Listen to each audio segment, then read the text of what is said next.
Panginoon, kami patuloy manalangin, Panginoon, sa inyo, Lord, sa inyong presensya ng Panginoon. Hallelujah.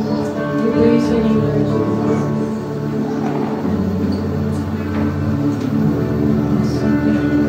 Halika po, Panginoon, Panginoon, sa atin, Lord Jesus. Patuloy na dumudulog sa inyong presensya. Tunay nga po, Panginoon, palagi ako kayong pumilos, Panginoon, sa ating worship you, Lord Jesus.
Meron po tayong bagong speaker. Hindi, actually, hindi na siya bago eh. Pamilya na natin to eh.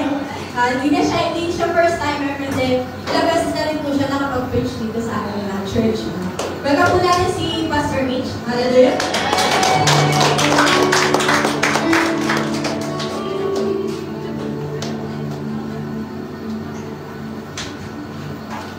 Sige po, makakaupo na po tayo. Magandang araw po sa inyo lahat. I hope na makapuspos kayo na banal na Espiritu habang tayo ay nagpupulik sa Panginoon. Tama po ba? Hindi naman talaga ang ating pag nilalagay ko to, wala. ginagawa na mapupulikan natin ang Panginoon. At higit sa lahat, makatalpo natin siya sa lahat ng pagkakataon. tignan mo muna yung matabi mo at saka yung nasa loob mo. Ngintian mo ng matamis na matamis at sabihin mo ng ganito, April na. Yan.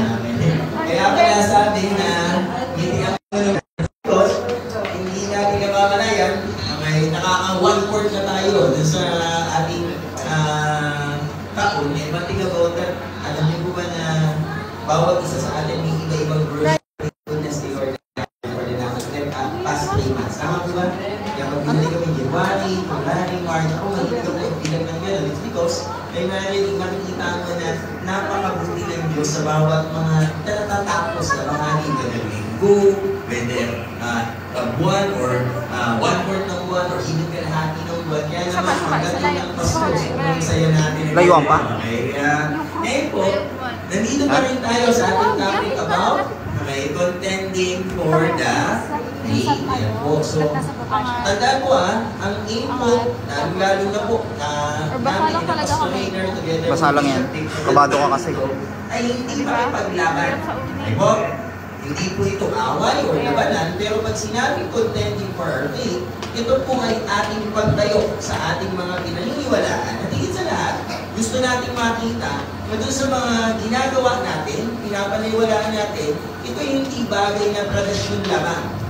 Ano po ba? At hindi bagay na gusto lang natin gawin or pinatupad lamang ng ating church. Pero ang punto po nito, ito po ay base sa pananampalataya. At yung pananampalataya, yun yung mayroong biblical basis. And one thing about that, yun po yung ating pag-aaralan na sino po ang that. Ate Marnie, tuloy ako? Okay? So, yan po. Sabi ko nga kanina, nandun na tayo sa ating pangalawang bahagi dahil dito po ay hinati sa 4 na quarter. And one thing, nandun na po tayo sa second part, which is understanding the truth. Tandaan niyo po ito sa mga susunod, even na sa ating mga nasa live stream, sa mga susunod pang buwan, mas lalalim ang mga katuruan pagdating po dito. So kaya patuloy na sama-sama tayo mag-aral, matuto at katagpuin ng Diyos kasi nung nakaraan po, understanding the truth, one thing, ang gusto po natin ipakita dito, maunawaan. Bakit natin ginagawa ito? Paano natin nakamtan ng ating kaligtasan? Paano tayo nag-walk sa ating sanctification? So yun po yung mga pinag-discuss natin noong na past 3 months. Ngayon, dito po sa medyo gitnaan, na bahagi, it's about reminding the truth. Okay? Kaya po reminding the truth, kasi gusto po natin na mapaalalahanan ang bawat isa ng mga bagay na alam nyo na. May isa-isahin po natin ito dahil madami sa atin na sa tagal na natin Kristiyano, alam na natin ang mga bagay nito, pero minsan nakakalimutan pa natin. Kaya kung ano yung pagulong, may technical na kayo? Okay? So kaya kung hindi ko na babaguhin, ang title nito, which is Save or Stray. Sa Tagalog po, ikaw ba ay ligtas o naligaw? Sa partner, salamat po. So, right now, pag tinignan po natin, may mga bagay kasi na kailangan lang natin maintindihan na alam na rin naman natin. Pero kailangan ng pagpapaalala. Matanong ko nga po kayo, do we need God? Do we need God's deliverance every day? Kailangan ba natin ang pagliligtas ng Panginoon sa bawat araw? Ang sagot po ay oo. Ngayon ang tanong, tayo ba ay lumalakad doon sa kaligtasan iyon? At pamaya titignan natin doon sa ating teksto, yung lahat ng mga bagay na pinaghugutan natin ito sa Biblia. Ito kung saan pag tinignan mo, may mga pagkakataon na niniwala ako na kumakanta ako, naaawit, sasayaw, sisigaw, diba nang gano'n. Pero pag dumating na ang mga sitwasyon sa buhay, may mga pagkakataon po na kung saan makikita natin, teka lang, bakit parang hindi gumagalaw itong aspeto ng buhay ko ito? Akala ko ba ako'y napalaya na dito? Akala ko ba na meron na akong magbabagong bahagi ng aking pagkatao, ng sitwasyon? Pagdating lalo, ngayon, nakakatatlong buwan na ang itong taong itong 2025. So right now, hayaan niyo po muna akong basahin sa inyo, hindi pa po ito yung main text natin, yung Exodus chapter 1, verse 6 to 7. Kasi pag-aaralan po natin yung book ng Exodus ngayon at isasummary natin from chapter 1 up to 14. Titignan natin yung tagpupong ito. Sabi niya ganito, now Joseph and all of his brothers and all of the generation, that generation died. But the Israelites were exceedingly fruitful, they multiplied greatly, increased in their numbers, and became so numerous that the land was filled with them. So pag titignan niyo po ito, maganda po itong panikula kasi tandaan natin na sa Biblia, nung mga kapatid ni Joseph, okay, kung saan dumating ito sa time ng famine at tagutom, na kung saan paggutom, karamihan, pagkatapos nun, namamatay. At sila, mula sa pagliligtas ng Panginoon, mula sa taggutom, ay hindi lamang napunan yung kanilang gutom.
Saan?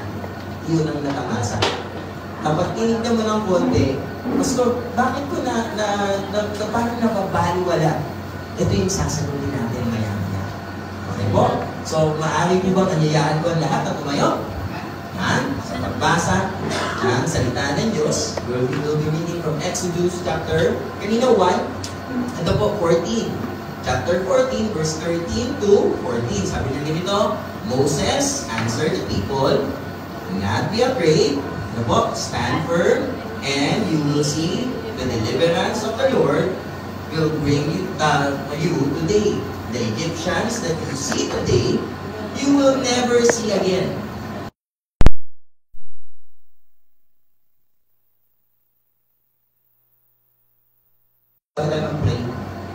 Nakakita po ba kayo dyan ng exclamation point? Meron po bang, sa bawat sentence, dulo ng sentence, aralin niyo po muna ng konti ha, sa bawat may mga ilang sentence po niyan, ilang pangungusap, ang dulo po ba nito ay tuldok, tandang pananong, or tandang palamdam? Tagalog na Tagalog, okay? Tingnan niyo lang ha. So, tingnan natin, mukhang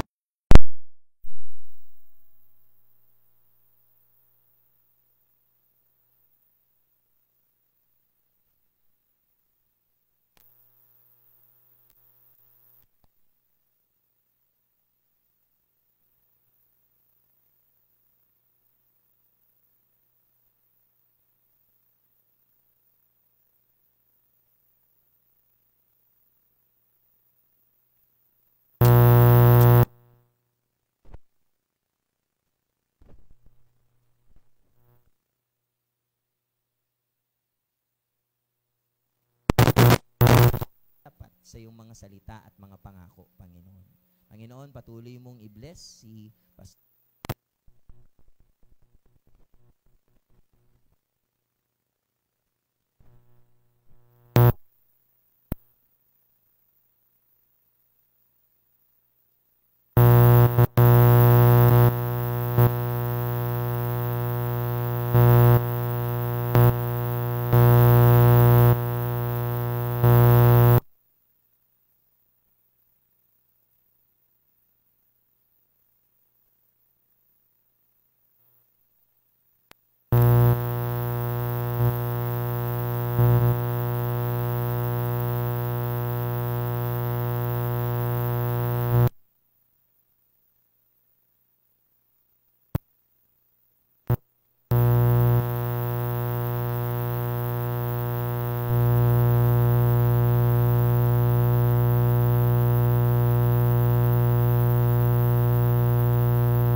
Pag yan ay punctuation, ibig sabihin nun, ang tono niya, do not be afraid. Hindi ganon.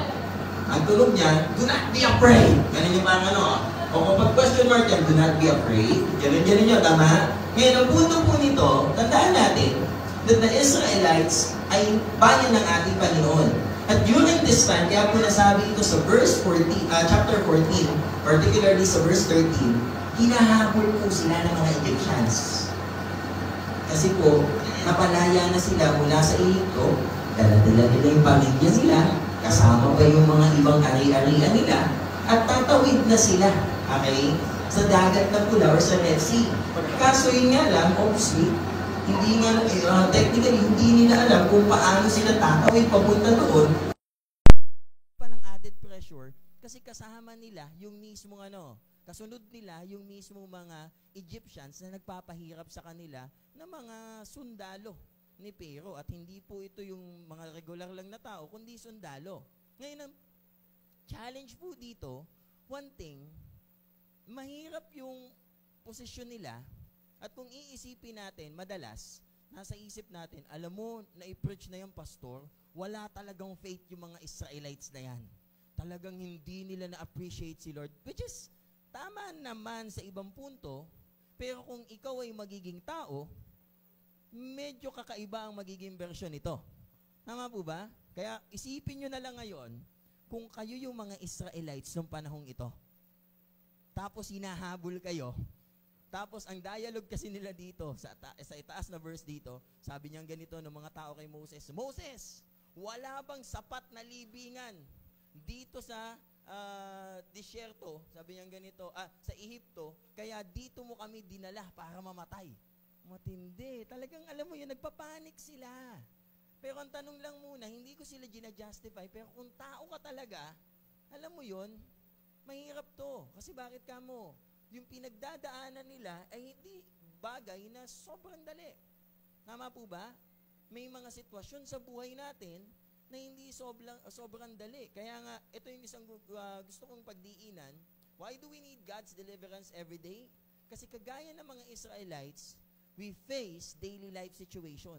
Kapag actual na yung sitwasyon, one thing, mahirap na. Madali kapag binabasa natin, pero kapag ikaw na yung nakaranas, iba na yung pakiramdam. Tama po ba? Hindi ko alam sa mga nanay natin, sa tatay hindi ko alam din, depende sa lugar ninyo, pero ito, malaking bagay ito. Tama? Yung nagluluto ka, tapos biglang nawalan ka ng gas. Tapos nagpiprito ka ng tilapia. Di ba? Tapos, wala pang nagdi-deliver. Tapos na yung tanghalian. Parang pag tinignan, pahapunan na, wala pa yung nag-ano parang ganito.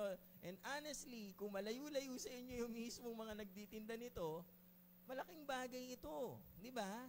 And one thing about that, iba-ibang sitwasyon. Alam kong yung iba hindi makarelate. Ay, walang problema, pastor. 12 tangke namin ng gas na nakaabang saan. Wow, okay na ganito.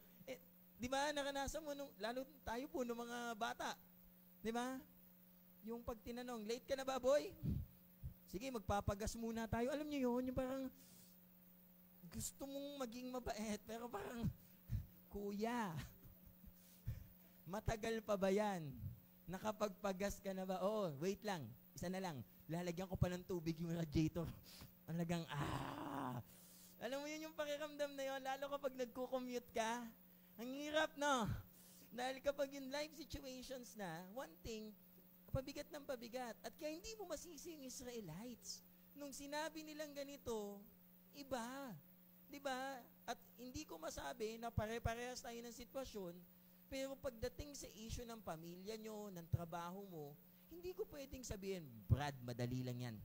Huwag ka lang matakot. Alam mo yun, medyo, parang, pastor, naintindihan mo ba kami? Parang ganito, alam mo ba kung paano yung itsura nung alam mo, kailangan mo lang magsimula talaga kay Lord. Wala naman akong problema, pero ang punto lang nito, pag nandun ka na talaga sa life situations, medyo mahirap ng konti kapag lalo't pinapaliwanag mo. Di ba? Whether sa pamilya, whether sa trabaho, sa eskwelahan, di ba? Sa ating mga estudyante, kumbaga parang sabi ng nanay mo, napagod ka, nakaupo ka lang naman isang buong maghapon. Di ba may gano'n na? Parang, Mahirap mag-isip. Nama. Kaya kapag halimbawa, honestly, di ba, yung mga estudyante, mga pagod ako, wag muna ako lang ganito. Hindi ko kayo gina-justify. Baka mamaya, sabi ni Pastor, okay, baka mamaya, hindi ganun. Pero honestly, iba-iba yung version natin. Iba-iba yung pagod, iba-iba yung coping mechanism, plus pag dumagdag pa ito, we deal with our emotion. Tandaan po natin ang ating damdamin ay galing sa Panginoon. Naniniwala po ba kayo? Yun, goods. Kasi bakit ka mo? Naalala ko tuloy, may nagsabing ganito, magpasa ng reaction paper. Tapos nung pinasa yung reaction paper, nakagano lang ganito. And one thing about that, alam nyo kung ano? Iba-iba yung emotion natin. May mga iba pag nahihirapan, umiiyak. May iba kapag nahihirapan, nagagalit. May iba kapag nahihirapan, tumatawang mag-isa. Diba? Delikado yun. Okay nang ganito. Pero honestly, iba-iba yung bawat presentasyon natin ng emosyon. Tama? Na parang, alam mo yon, minsan maiinis ka nga sa mister mo, sa misis mo, parang, ano ka ba? Ang dami nating intindihin. Nakangiti ka pa dyan. Parang sasabihin pa ng mister mo, anong gagawin ko? Maglupasay ako dyan. Di ba? Parang, iba-iba yun, no? Kahit nga mister at misis mo Di ba? And one thing about that, as we deal with that emotions, ito pa mas nakakatakot. By the way, magpipreach po tayo ng word Siniset ko lang muna kasi alam nyo, bakit ko nasabi ito? Yung sitwasyon na kinaharap ng mga Egyptian during that time, ng Israelites, madali lang sa atin kasi kwento. Imagine niyo po ito, yung emotion, yung situation nila, bago pa sila makaalis sa Egypt. Tandaan nyo po na nagkaroon ng mga salot, ng mga plagues. Tama po ba? Hindi sila kasama doon. Pero napanood nyo po ba yung lindol sa Myanmar? Sa Facebook, sa TV, lalo yung gumuho na building? Nakita nyo po ba? Napansin nyo yung katabing mga bahay noon at saka structure? May mga iba naman na hindi naman gumuho Tama po ba? Pero kung mangyayari dito sa Parañaque yun, imagine niyo dito sa Walls of Salvation, hindi gumuho dahil nandito yung protection and hand ni Lord. Pero yung mga establishment dyan, biglang mga naguhuan, matindi din yung pakiramdam ng ganon. Tama ba? Kahit hindi. Di ba? Hindi ko alam kung naka-experience na kayo ng sunog.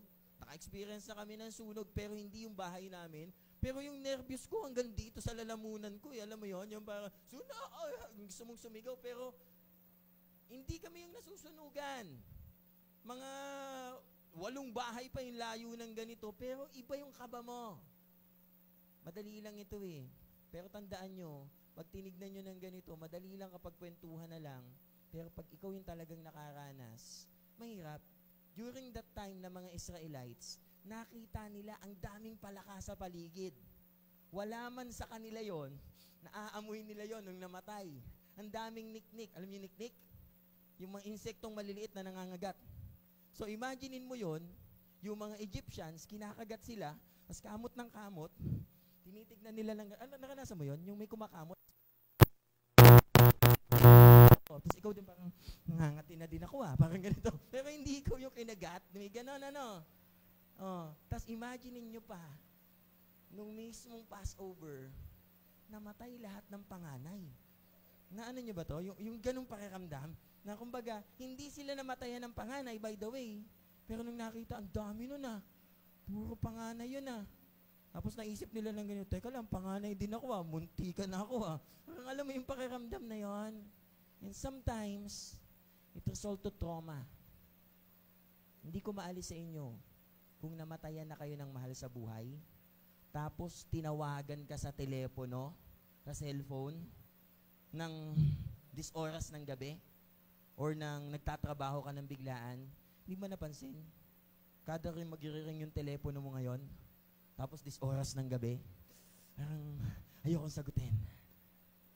Ang hirap kasi may emotion na nakaramdaman nyo ba ako? Sa mga part na yon, na kumbaga parang hindi ko maalis na kung saan mayroon talagang emosyon na kung saan kailangan ng pagpapalaya ng Panginoon sa atin. Na kung saan, alam mo yon, yung halimbawa, nawalan ka ng trabaho. Diba? Naranasan mo na hindi gaanong kumikita ang negosyo, ganito. Yung parang ayaw mo nang sumubok ulit. Diba? May mga pagkakataong ganon na kung saan okay ka dun sa trabaho mo, bigla kang nawala dun sa trabaho na yon. Pagkatapos nito, parang mag-a-apply pa ba ako? parang ayoko na. Di ba may ganon? Tapos sasabihin nung alam mo, ang hina ng loob mo eh. Parang, kung alam mo lang. Parang, hindi ganon kadaling sabihin yon. And one thing about the Israelites, yun yung mismong nararamdaman nila. Kaya kung tatanungin ng ganito, nagalit ba si Moses sa kanila? Hindi. Kasi danas niya din yun. Siya nga nagpasimula ng mga yun eh, di ba? The moment na nag-red yung mismong, naging dugo yung mismong mga waters ng pasimula nun hanggang sa dulo ng Passover, na-witness niya yun. At masakit sa kanya yun. Kasi kung tutuusin, mga kakilala niya yung mga nandun, yung mga namatay, mga anak yun na mga kabatchmate niya, di ba? So, ang punto ngayon ito, iba yung ganun. And one thing, ito pa yung pinakamahirap, yung hindi mo alam kung ano, kailangan natin ang pagliligtas ng Diyos because we don't know what tomorrow will bring. Di ba? Na kung saan, hindi nila alam, sige, nandito kami sa tapat ng Red Sea, wala tayong bangka, Moses, wala tayong malaking isda na sasakyan, anong gagawin natin? So, nandito tayo sa harapan, it's either maabutan nila tayo or it's either malunod tayo dahil hindi lahat marunong lumangoy. Plus at the same time, yung mga daladala nating ari-arian, hindi na natin maitatawid. Naalala nyo to? Sa mga nabuhay nung 80s, naalala nyo yung CAP? Yung CAP college, basta yung college plan?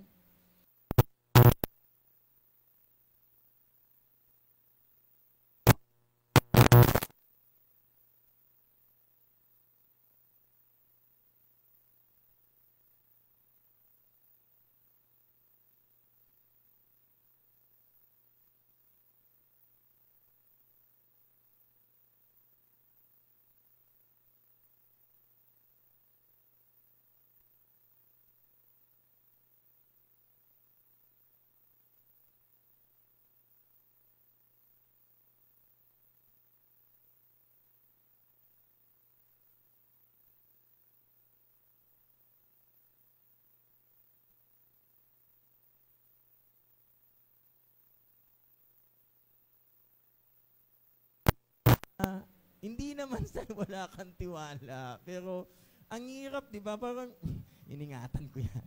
Parang, mahal ko yan, pero umayos ka. Parang ganito. May ganun punto. And one thing about that, nakakatakot yun. And nakakatakot din kapag yung, alam mo yon yung meron kang something, pero kung walang pera, hirap intindihin ng konti. Okay? Yung alam mo yun, parang, minsan yung iba, honestly, hindi ko patataasin ang kamay.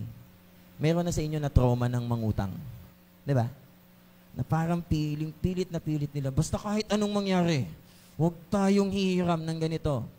Dahil meron ng takot dun sa mga, kaya ko bang bayaran ng ganito? It's a leap of faith dun sa lahat ng mga bagay na yun. And one thing about that, kailangan natin ng pagliligtas ng Panginoon pagdating dito sa mga bagay na ito. And just like the Israelites, ang hirap din sa kanila eh. Tao din sila eh. Na-trauma din sila. By the way, yung kinukwento ko sa inyo mga plagues, kasama pa dun yung hirap ng pang-aalipin sa kanila. Di ba? Nagtatrabaho sila dun. At yung nang-aalipin sa kanila, yung lumalatigo sa kanila, yung sumisigaw-sigaw sa kanila, yung sinasaktan sila, yun ngayon yung humahabol sa kanila sa verse 14. Ang bigat, no? Parang, Pastor, anong tuturo mo sa amin ng ganito? Simple lang, the Holy Spirit guide me within this. That we can hold on God's deliverance every day. Kailangan natin ang pagliligtas ng Panginoon sa bawat araw. Dahil yes, na-bless ka. Yes, may ibinigay sa iyo si Lord. Yes, may mga natupad na pangako na si Lord ng ganito. Pero minsan kapag dumating na doon sa sitwasyon, sa emotion, at yung, sige, okay na to. Yung pagdating sa future, mahihirapan tayo at kailangan natin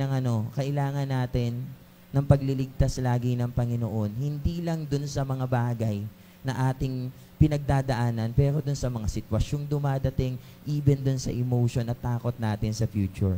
We can hold on God's deliverance every day. Kasi bakit? He knows what He is doing. Alam ng Panginoon kung ano ang Kanyang ginagawa. Kaya nga sabing ganito sa Exodus chapter 14 verse 13, do not be afraid. Ang hirap nito. Na kapag may sinabi, alam mo yun, naranasan mo na ba yun? Yung sumakay ka sa motor, Tapos inangkas ka. Tapos sinabing ganito, angkas ka na sa akin. Diyan lang naman yun sa kanto. Basta wag ka lang malikot. Tsaka wag ka matakot. Tapos pag tinanong mo ng ganito, kailan ka ba natutong magmotor? Kahapon. May lisensya ka ba? Wala. Pero lakasan lang ng loob. Ang hirap nito. Di ba iningatan naman tayo ni Lord, di ba? Lord. Hindi. Pero honestly, si Moses, galing Midian to. Di ba? Galing siya sa Midian. Itong mga to, itong mga Israelites, nakababad sa Egypt to. Tapos sabi ni Moses ng ganito, si Moses nagsasalita nito because God has asked him to deliver this message to the people. Do not be afraid. Ibig sabihin ano daw? Huwag daw matakot. Ang hirap nito, Moses. Kung alam mo lang kung anong ginagagawa sa amin yan, yung isa dyan gigil na gigil sa akin, nakikita ko pa yung muka. Baka mamaya ako unahin yan kagad ng, alam mo yon, yung pakiramdam na yon. But again, may tanong ako, what if magkapareho yung sitwasyon, pero iba yung version? Bigyan ko yung example. Halimbawa, babiyahe tayo. Tapos, sakay tayo ng eroplano. Yan, okay. Tapos, meron 2 piloto na nagtapos ng pagpipiloto. Kakabahan ka ba? Hindi. Okay. Paano kapag halimbawa, kaming 2 ni Pastor Rainer ang magdadrive ng eroplano? Sabihin namin, huwag kayo matakot. Okay lang to. Nag-aral kami sa YouTube. Nabasa namin to ng ilang beses. Okay? May manual naman, tsaka plus YouTube. Pwede na yon. Indian version pa yung mismong YouTube na napanood namin. So, kaya, di ba? Kaya? Hindi eh. One thing about that, yun yung nandun sa mismong part niya. Pero one thing, minsan may magkaparehong sitwasyon na ibinibigay sa si Lord. Pero yung version niya, iba. Pero we can hang on to His promise. Tama? What if sabihin ng ganito ng mga tao, yung mga sitwasyon mo, ito yung kailangan gawin, ganito. Pero paano kung yung pinaka-expert sa lahat, the all-knowing, all-powerful, all-loving God, yung magsasabi sa'yo, huwag kang matakot?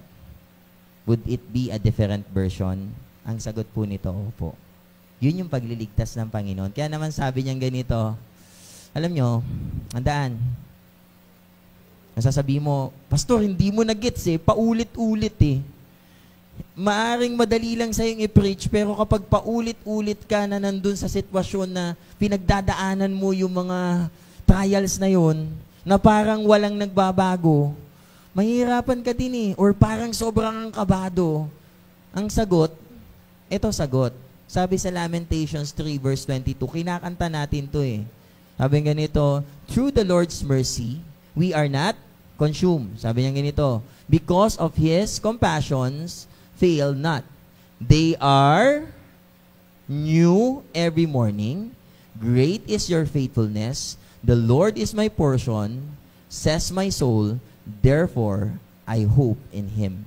Kapatid, may mga pagkakataon, iba-iba. Hindi magkakaiba pala yung sitwasyon sa buhay mo. Minsan may utang ka, pagising mo sa susunod na umaga, may utang ka pa din. Minsan may problema ka sa pamilya, pagising mo sa umaga, may problema ka pa din. Minsan nalulungkot ka, pagising mo sa umaga, nalulungkot ka pa din. Pero nung kinakanta mo to, the steadfast love of the Lord never ceases. His mercies never come to an end. They are new every morning, new every morning. Great is thy faithfulness, O Lord. Ano ibig sabihin nito? Yung faithfulness niya, hindi nakabase dun sa sitwasyon mo, pero yung pagsama niya sa'yo everyday.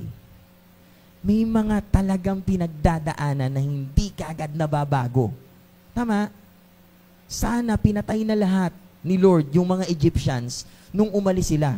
Would you try to imagine that? Pwede naman, di ba? Na kung saan, namatay na yung mga panganay. O, sama na yung mga middle child at saka bunso. Diretso na.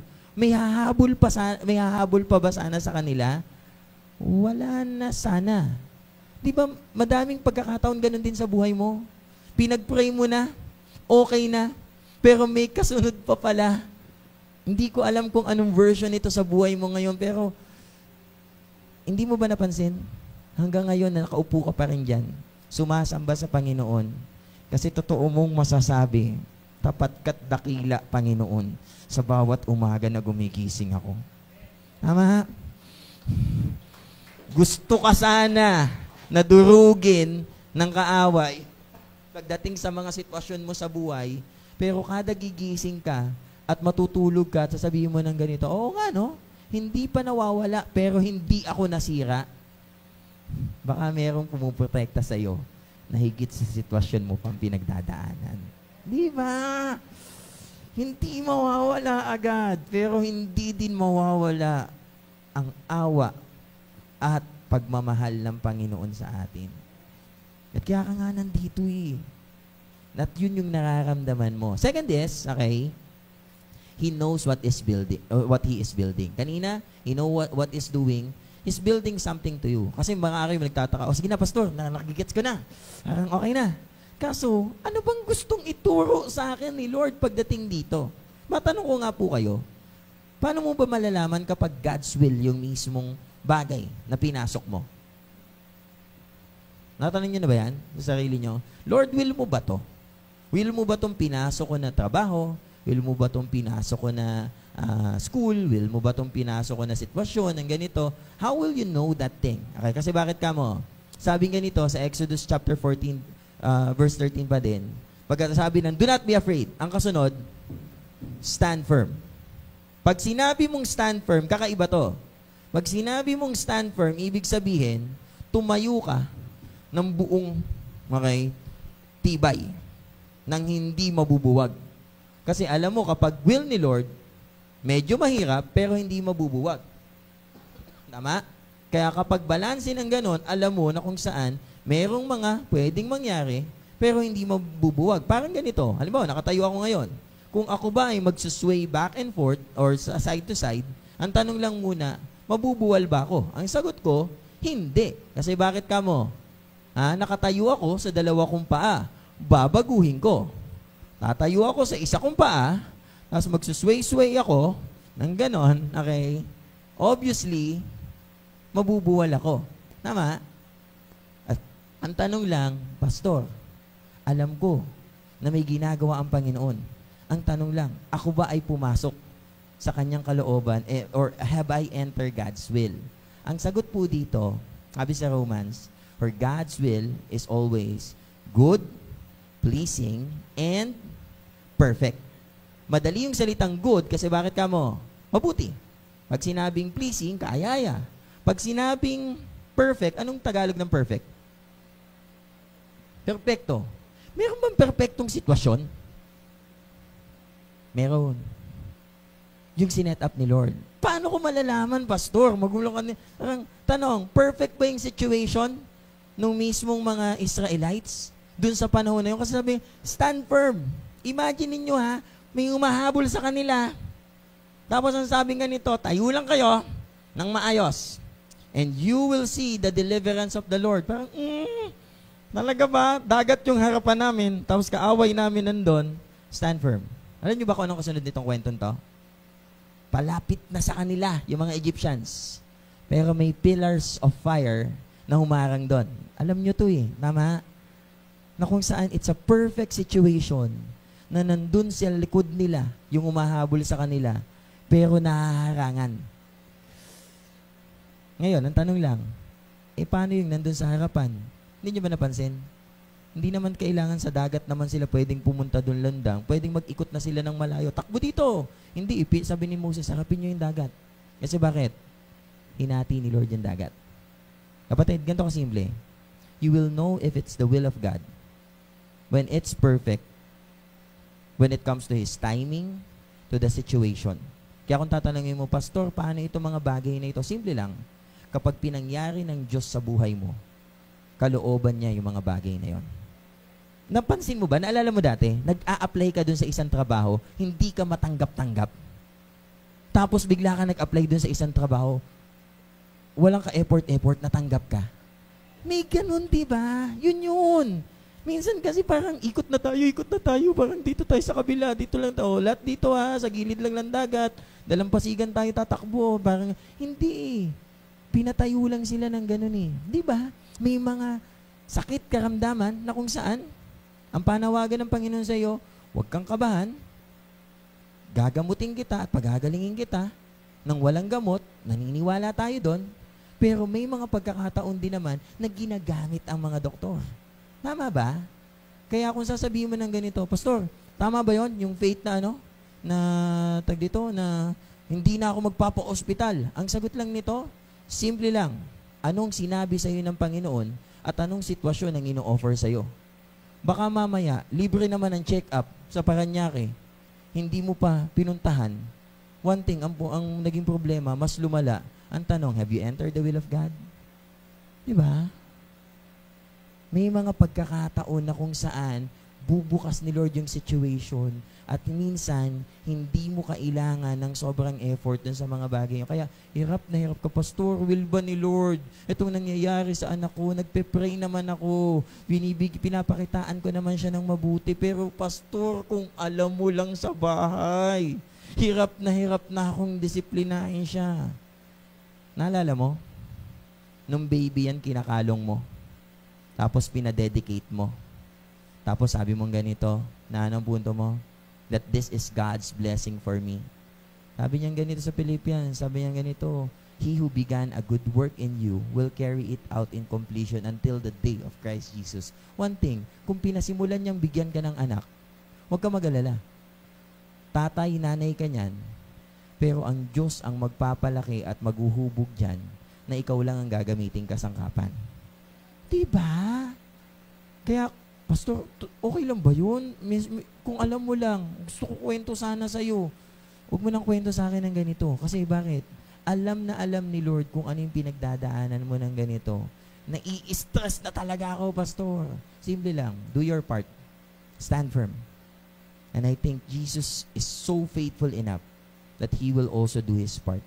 Para din sa part na yun. Kaya nga sabi ganito, nandun pa din yung emotion, pero iba na yung perception. Kaya tayo minsan hindi makastand ng firm kasi ginagawa nating mag-isa. Pero kapag ginawa nating kasama ang Panginoon, kaya natin. Pero kung mag-isa lang tayo, kaya pa. Hanggang pag hindi mo na kaya, saka kakukuha ng katuwang, sabi ni Lord, let's make this together. You act in faith. I will act in blessing you. Nasa part na yun.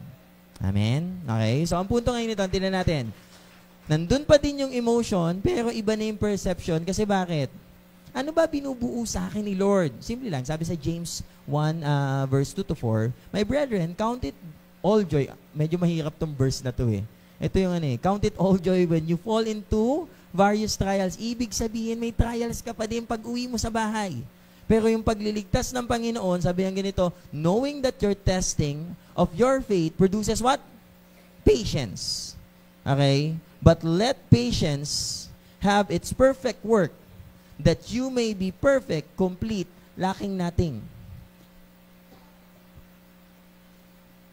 May ginagawa tayo ng ganito. Most of the time, pag dinefine natin ang patience, ang isip natin, patagalan. Parang, basta okay lang to. Hindi. Patience is about being sensitive on what is working ni Lord sa'yo muna dun sa mga sitwasyon. Diba? Pag hindi ka nagaanong ganun involved sa emotions, ibig sabihin ng ganito, nadidevelop na yung patience mo. Di ba may mga bagay ka dati na galit ka? Tapos, ang nangyari nito, nung natutunan mo nang i-release, Lord, hindi ko na kaya tong galit na to, or tong inip na to, tong inis na to, sa'yo na lahat ng mga bagay na yon. Pagdating ng mga bagay na yon, doon nagkaroon ng kasagutan yung mga panalangin mo. Diba? One thing about that, that's patience. Patience is something that is a virtue. Pag sinabi pong virtue, ibig sabihin, ito ay karakter na dapat nakabaon sa'yo. Kasi sa pag-aantay mo ng ganon, one thing is for sure, makikita mo na dun sa process na yon, may ginagawa si Lord dun sa mismong bahagi ng buhay mo. Kasi alam mo, kailan ka mawawala ng patience? Kapag ikaw lang yung gumagawa. Kaya nga yung mga Israelites, during that time, sabi nilang ganito, wala bang gaanong mga libingan Sa Egypt, kaya dito mo sa disyerto kami dapat mamatay ng ganito. One thing, God is asking for you to be patient enough because He's working. Remember this, in the quietness of the heart, sa pananahimik ng puso, dun mo maririnig ang boses ng Panginoon. Diba? Kaya ka nga nandito ngayon. Kasi pinapalaya ka ng Panginoon na ilang minuto tong iuupo mo, pero ganun kagaang yung magiging mo, na kung saan makikita mo, o nga no Lord, may ginagawa ka sa akin. Lastly, He knows how's the ending. Ang sarap lang, no, kapag alam ng mismong, alam mo kung paano yung ending. Madali kasi ito eh. Parang halimbawa, nanood ka ng laban ni Manny Pacquiao, tapos sinabing ganito na, alam mo, matatalo siya dyan sa replay eh. Parang, nanalo siya sa, sa actual, tapos natalo sa replay. Parang, lukuhan to ng ganito, di ba? Sa mga nanonood ng PBA, di ba? Daw malungkot tayong lahat, okay, kasi talo yung Hinebra. Okay, pero one thing about that, di ba? Parang, alam mo, matatalo dyan yung talk and text sa championship. Parang, parang ganito, hindi. Hindi, sa replay nanalo Hinebra dyan. Parang, hindi naman, okay? Pero, one thing about that, sabing ganito, ito yung gusto ko. The Egyptians you see today, you will never see again. Tandaan nyo sabi ko nga sa inyo, nandito yung trauma nila. Maaaring yung ibang Egyptians doon, kasama na nilang lumaki. Maaaring yung mga ibang Egyptians doon, sundalo yung tatay, kasama siya dati, tapos nakikinood, tapos lumaki na sila, tapos nagkakitaan sila ng ganito, sila pala yung papalit na magpapahirap sa kanila. Ganon katindi yung pinagdaanan ng mga Israelites. Pero sabi nga nito ni Moses, ni Lord through Moses, sabi niya ganito, the Egyptians you see today, you will never see again. Ano ibig sabihin nito? Alam ni Lord kung ano yung magiging ending. Pero ang sabi niya ganito, tinan nyo the Egyptians you see today. Mahirap kasi nung panahong yun, pagtingin nila, ay, nandyan pa sila. Tama? Pero sabi niya, di mo na makikita. One thing about that, ang tanong ko ngayon, what if di tiyak ang bukas, pero kasama ang Diyos sa araw-araw? Madaming mga bagay ka na nakikita pa sa bahay, sa trabaho, pero one thing, napansin mo ba yun ng ganito? Ba't nandito ka pa din? Ba't nag-church ka pa din? Ba't nagbabasa ka pa din ng Bible? Kasi bakit? Alam mo, that it's a product na sinasamahan ka ni Lord araw-araw. Napansin mo ba? Yung ang dami mong concern sa trabaho, sa bahay, pero nagbasa ka ng Bible, parang eksaktong-eksakto yung sinasabi ni Lord dun sa situation mo. Ano ibig sabihin nito? Yung problemang nakita mo nun, hindi mo na makita ulit ng sobra or hindi mo na mapansin kasi mas nagliwanag sa'yo yung salita ng Diyos. Diba? Yung nananalangin ka parang, teka lang, ito yung concern ko nung nakaraan Ngayong pagdating ng April, parang hindi ko na pinagpe-pray kasi sinagot na ni Lord. Kaya sabi ko, gusto ko nagbibilang ng buwan. Kasi bakit? Laging mayroong bagong binibigay si Lord ng ganito. May panibagong simula. Di ba? This will validate na sinasabi ni Isaiah, do not remember the former things, nor consider the things of the old. Behold, I will do new thing. Now it shall spring forth. Shall you not know it? I will even make roads in the wilderness and rivers in the desert. Natutuwa ako dito kasi tandaan niyo po, yung term na remember and consider, matindi to. Ibig sabihin ba, Pastor, hindi ko na maiintindihan yung mismo, o hindi ko na maalala yung mismo mga nangyari sa akin sa nakaraan. Ang sagot nito, oo. Magkaiba po yung naalala sa inalala. Tandaan niyo po ito magkaiba spelling, magkaiba meaning. Sa Tagalog, hindi ko alam kung magaling kayo sa Pilipino, pag naiba yung arrangement ng word, kahit parehas pa ng salitang ugat yan, magkaiba. Pag naalala ko, okay lang. Pag inalala ko, mabigat. Parang ganito. Halimbawa, umalis kami sa bahay. Naalala ko na nilak ko yung mismong pinto namin. Kumbaga, nilak ko yung mga pinto, sinugot ko yung mga saksak, naalala ko. Okay? Pag inalala ko ng sobra, nakanasan mo ba to? Nabunot ko kaya yung saksak ng plancha. Alam mo yan? At mag-i-iskandalo ka na sa message na ganito sa mga kapitbahay mo. Pasilip na, alam mo may ganan? yung kakaiba yung naging kaba mo kasi inalala mo ng gana. May gano'n ano? Parang, di ba, yung nakaalis ka na, naalala mo na nagsaing ka, good. Pero nung inalala mo na ng sobra na, napatay ko ba yung kalan? Iba yung pakiramdam, no? Kapatid, maalala mo pa din na namatayan ka ng mahal sa buhay.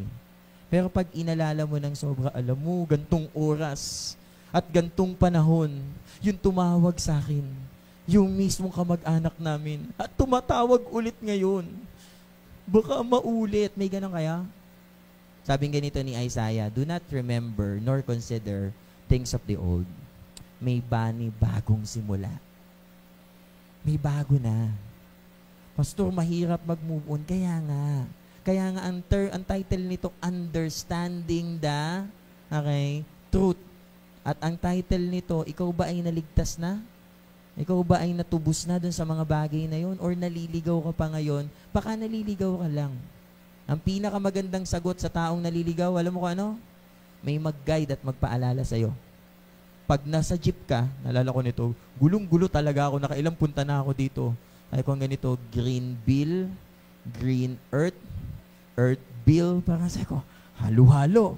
Tatanungin ko, Manong, bayad po, 2, saan po? Earth bill, earth bill, saan yun? Sorry, dito. Sabi ko, hindi pala, ano pala, green bill pala nung, green bill, bakit anong green bill? Ko, yung lampas ng Baliwan, Green Heights. So, alam mo yan, yung parang, hindi ko matandaan eh. Sorry, hatag dito. Pero one thing about that, ganun din tayo minsan, no? Sasabihin mo, Lord, okay na ako. Punta tayo dito sa lugar na to. Pero hindi mo pa alam kung ano yung mga bagay na kailangan mong puntahan. God will be saying, eto yung pupuntahan mo. Alam nyo po, tapusin ko po dito. Familiar kayo dito naman, ano? Yan. Butterfly.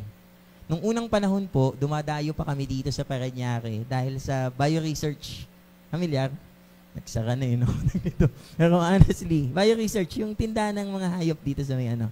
And one thing, nag-field trip dyan yung mga bata, short field trip, na masikat yan dati na wala lang talaga, sayang di nila tinuloy. Pero one thing about that, meron silang butterfly house. Tapos nagle-lecture sa amin yung isa sa mga staff nila, sabi nilang ganito, alam niyo po ba sir na 98 to 99% of the butterflies, kung saan yung mismong itlog nila na nilay, yun din yung mismong halaman nila na ipopollinate yung flower. Sabi ko, ganito talaga? Sabi niya ganito, opo. Sabi, kaya nga kapag nakakita kayo ng dahon, tapos may dilaw or transparent na maliliit ng ganyan, itlog po yan ng paru-paro na kung saan magiging caterpillar eventually. Sabi ko, ganito talaga. So kapag pinindot nyo po yan, pinisa mo, pinatay nyo po sila. Okay, okay, sige. Okay. Pero one thing about that, yung caterpillar, hindi cute yan. Kinakain yan yung buong dahon. At hindi lang isang dahon. Kung may isang itlog ka, good pa yun eh. Maka-10, maka-20 ka niyan, yari ka. Naalala ko yung kalamansi.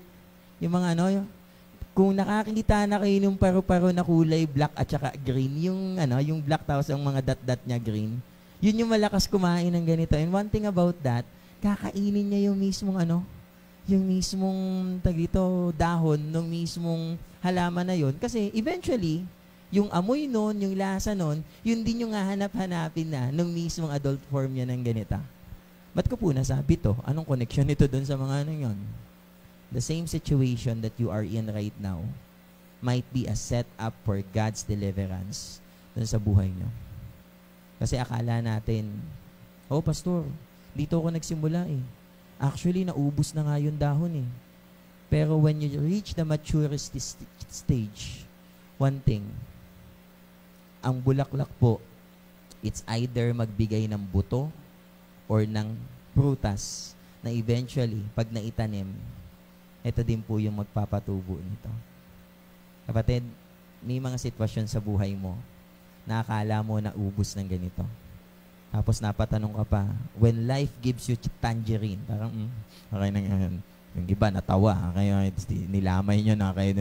Sa mga hindi po yun, okay? Hindi po yung part ng Bible. Okay? Pero one thing about that, kapag yung mga bagay na kung saan naubos na yung lahat ng mga bagay na yan, tandaan mo, maybe the same setup will be a different perspective, will be a different emotion, and at the same time will be a different situation unto the Lord. Tapusin ko po dito sa last 3 slides na meron ako. We just need to seek the Lord and He will answer and deliver us from all of our fears. Kapatid, may mga pagkakataon, alam mo ba yun? Yung parang lubog na lubog ka na sa emosyon, lubog ka na sa sitwasyon, pero hindi mo ba napansin? Yun yung isa sa mga greatest testimonies mo na nangyari. Tama. Your bitter experiences has been your sweetest testimony. Kasi kagaya nung caterpillar kanina, ang dahon po mapait, pero yung nectar na tinitikman niya matamis. Pagkatapos nun yung bunga na ipoproduce nito, karamihan tumatamis ng ganun. That's why maybe God is delivering you from that. Tapusin ko dito second slide, the last slide. Naalala niyo yung kwento kanina? Nahabol sila, Egyptian, chapter 14, may pillars of fire.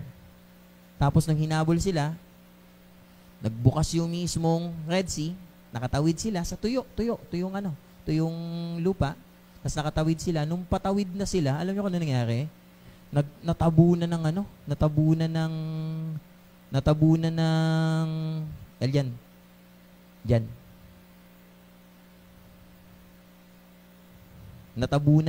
natabunan yung mga Egyptians ng tubig.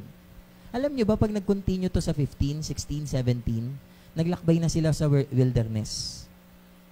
Basahin niyo po. At alam ko yung iba, alam niya na ng ganito. Nung naglakbay sila sa wilderness, kapag gabi, ang nagsisilbing tanglaw at ilaw nila is a pillar of fire. Yung pillar of fire na yun yung nagsilbing mismong proteksyon nila laban sa mga Egyptian, pero at the same time, proteksyon, init, at guidance ni Lord sa kanila dun sa journey nila. Kapatid, baka akala mo minsan, Lord, okay, alam kong pinrotektahan mo ako, alam kong mahal mo ako, pero hanggang dun na lang ba? Sabi ni Lord na ganito, hindi. Parehas pa din yung mismong love ko sa'yo. Parehas pa din yung mga bagay na ino-offer ko sa'yo. Pero ibang version dito sa sitwasyon mo ngayon. Nung mga panahong yon, pinipigilan ko yung mga kaaway mo gamit itong mismong pillar of fire. Pero ngayong pagkakataong ito, hindi ko kayo pinipigilan, ginaguide ko pa nga kayo ngayong gabi. Ito maganda. Pag umaga naman, alam niyo pag umaga? Clouds, tama, pillar, may clouds na sumusunod sa kanila para hindi sila mainitan. At kung nakasakay na kayo ng eroplano, pag dumaan ang eroplano sa cloud, hindi yan parang cotton.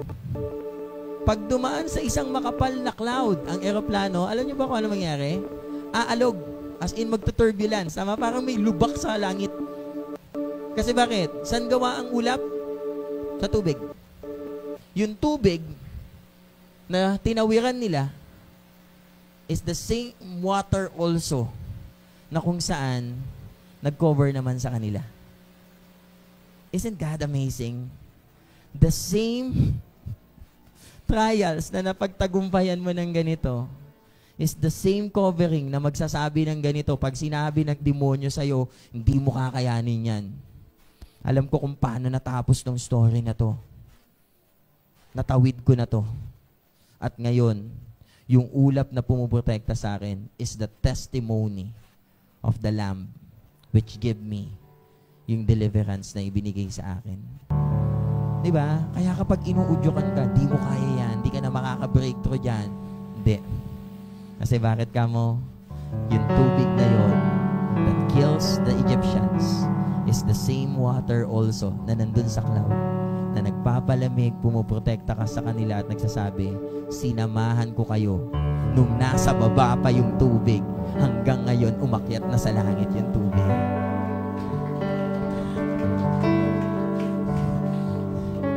Paano natapos to? Sarap nito. Nung nakatawid sila sa tubig. This will be the last slide. Sabi niya ganito, di ba? They were exceedingly, madami sila ng ganito.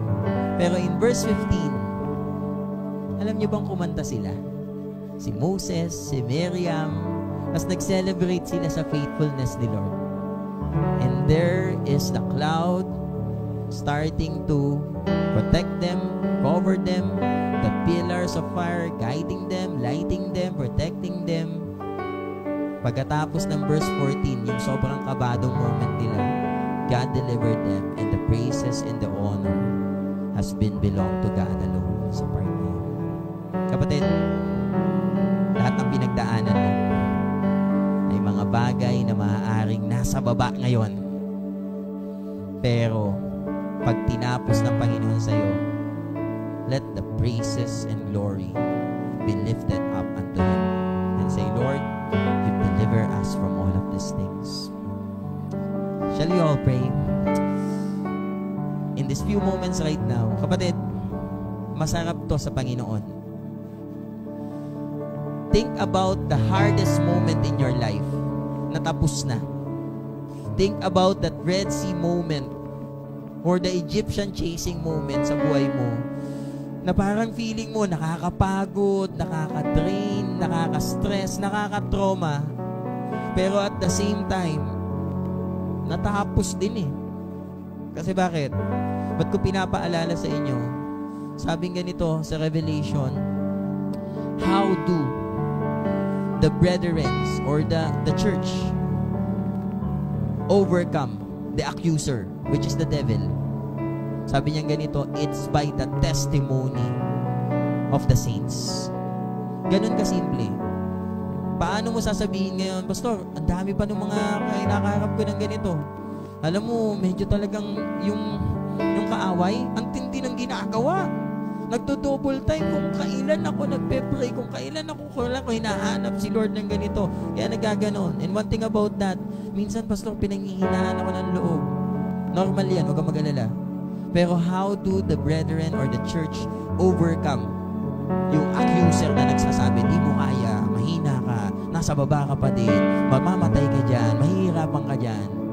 It's by the testimony ngayon. Kaya ngayong pagkakataong ito, habang nakayuko at nakapikit kayo, ibalik mo kay Lord yung praises and glory. Lord, ito yung tinawidan ko. Nasa taas na ngayon. And still a protection for me from the accuser na nagsasabi, hindi ka nagbago. Wala kang narating. Mali ka. We've come a long way. And that's why we can sing and praises unto the Lord. Panginoon, salamat po sa iyong pagtutubos, sa iyong pagliligtas. Iba-iba yung version namin, Panginoon, ng mga tinawid na Red Sea.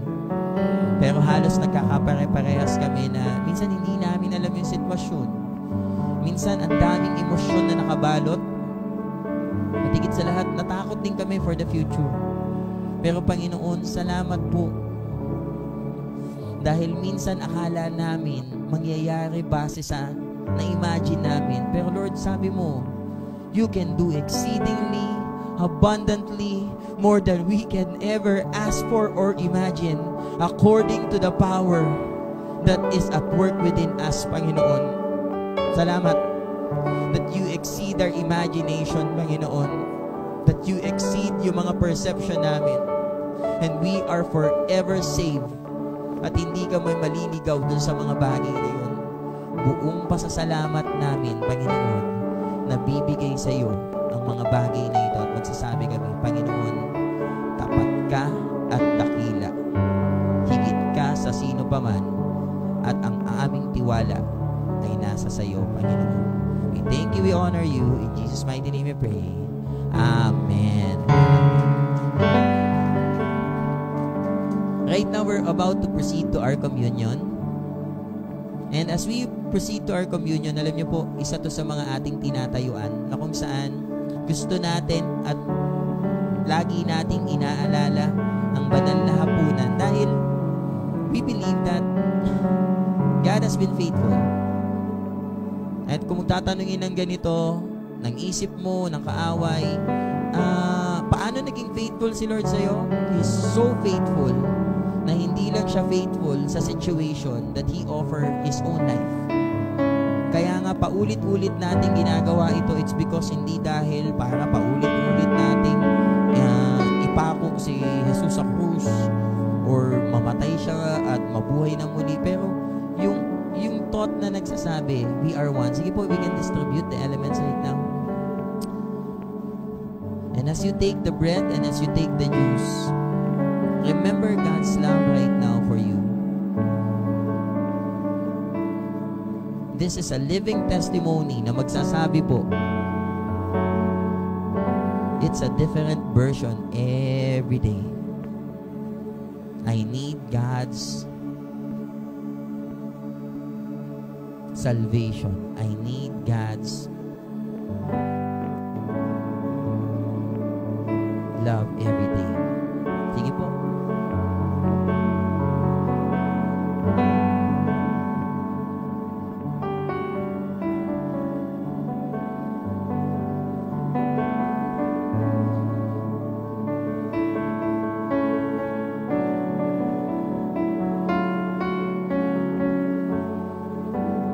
Meron na po ba lahat? Sige po, mangyaring tumayo kapag meron na po kayong tinapay at meron na po kayo ng saro natin na hawak. Nawa maging makahulugan ang banal na hapunan na ito na ating aalalahanin. At sabi niya, ang sabi ng salita ng Diyos sa unang Korinto, 1 Corinthians chapter 11, beginning verse 23, sabi niya ganito, "For I have received of the Lord, which as I have delivered unto you, that the Lord Jesus, at the same night which He was betrayed, took bread and said, This is my body. Take this in remembrance of me, which is broken for you." Kapatid, itaas natin ang tinapay. May mga pagkakataon, we become broken in our situations, in our emotions, in our fears for the future. Pero kagaya ni Jesus, naiintindihan niya tayo. At sa pagkain natin ng tinapay na ito, nakikiisa tayo sa pag-alala na ang ating Diyos ay hindi lamang Diyos na kung saan nasa langit, pero nagkatawang tao sa lupa at nagsabi, "Ganap kitang naiintindihan." At inaalala natin ang pag-intindi niya at pag-abot sa atin sa pamamagitan ng pagkain natin ng tinapay na ito. Shall we all eat the bread?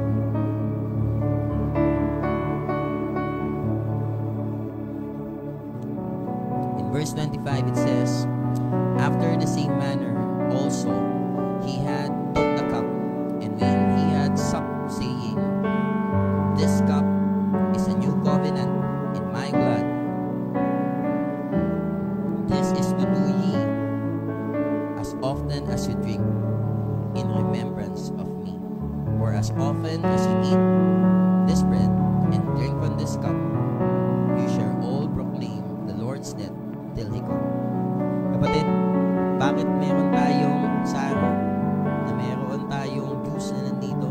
It symbolizes the blood of Jesus Christ that was shed in the cross, na kung saan nagpapakita na mahal tayo ng Panginoon at kaya niyang ibigay ang kanyang dugo at nagsilbing alay ang kanyang buhay para tayo itubusin for our deliverance. Shall we all drink the juice from the cup?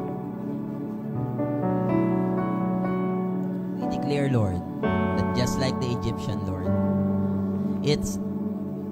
just like the Israelites, Lord, we're living Egypt, Lord, and at the same time, Lord, it's a different version, Panginoon. Salamat po, Panginoon, that by the power of your death, Lord, it might be a same situation, but a different version together with you every day, for your steadfast love is new every morning. We thank you, we honor you, in Jesus' mighty name we pray. Everybody say, Amen and Amen. God bless everyone.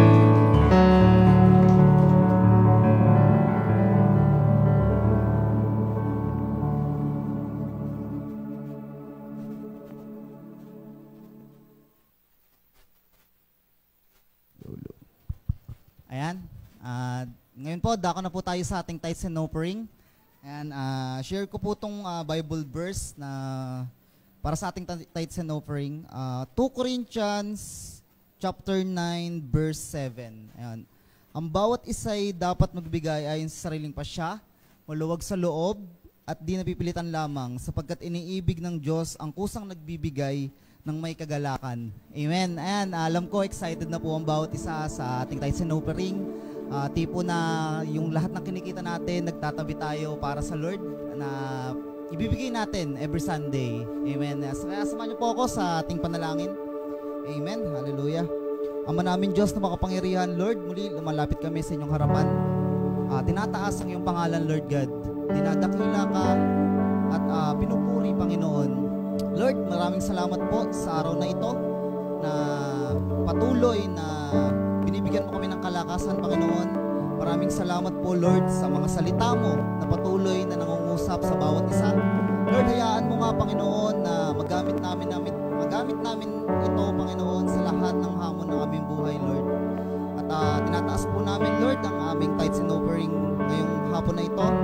Kayo po ang patuloy na mag-multiply nito, Lord God, at mawang magamit lamang sa ikalalaganap ng iyong kaharian, Panginoon. Maraming salamat po, Lord, sa mga kapatid namin, Panginoon, na patuloy na nagiging tapat para sa kanilang tithes and offering. Sa mga kapatid, Panginoon, na lumalaban ng patas para mabuhay, Lord God. Maraming salamat sa lahat ng negosyo na patuloy nyo pong binibless, Lord God. Alam ko na may plano kayo sa bawat isa. In Jesus' name we pray. Amen and amen. And pwede na po natin ilagay dito yung ating tithes and offering. And dun po sa timbahay natin. And I think naka-post na po yung ating GCash. You can send your tithes and offering through GCash and bank transfer. Ayun po. Okay.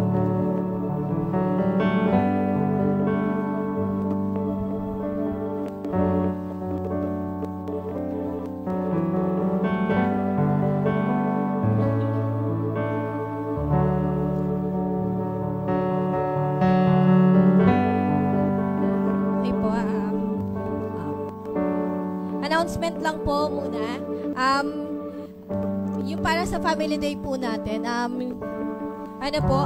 hanggang April 10 na lang po tayo pwedeng magpa-register. Kasi po, mas maganda po, mas maaga po tayo magpa-register ng kung sino po yung sasama kasi mahirap na pong kumuha ng jeep. So, hanggang na lang po, sana magpalista na po lahat na para malaman natin kung ilan po talaga yung dapat natin kunin na sasakyan. Okay po, tatawagin ko po muli si Pastor Mitch para init tayo sa loob. Amen. Sige po, lahat po tayo tumayo. Sa ating pong nasa live, alam niyo po, pare-parehas ang mensahe na pinapaabot sa atin ng Panginoon. Kagaya ng isang paru-paro, maaaring yan yung sitwasyon mo ngayon. Pero tandaan mo, yung mga bagay na pinagdalahan sa iyo ng Panginoon, siya din ang magtatawid sa iyo. Let the most bitter situation that you are right now be the sweetest testimony na meron ka pag uwi mo ng bahay at sa lahat ng mga taong iyong makakasalubong. Let's all pray. Panginoon, salamat po. Salamat po sa kapayapaan na nasa puso namin. Alam mo po na may mga pagkakataon na naiipit kami ng sitwasyon. Nagkakaroon kami ng iba't-iba't halo-halong emosyon, Panginoon. At minsan natatakot kami kung ano ibibigay sa amin ang kinabukasan, Panginoon. Pero Lord, salamat po dahil hindi man ganun kadali ang lahat ng mga bagay, Panginoon. Sobrang payapa kami, Panginoon. Dahil sinamahan mo kami at ang iyong pagliligtas ay laging bago bawat umaga, Panginoon.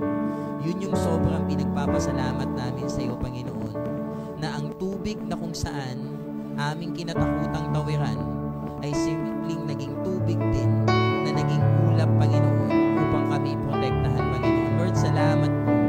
We will live and lift up our hands unto you, Panginoon, sa mga susunod na araw at nagsasabi, this is my testimony. I know the beginning and the end. Hindi sa bawat detalye, but because my faith is anchored on the one who knows the beginning and the end, the Alpha and the Omega, the Savior, the Redeemer, and most of all,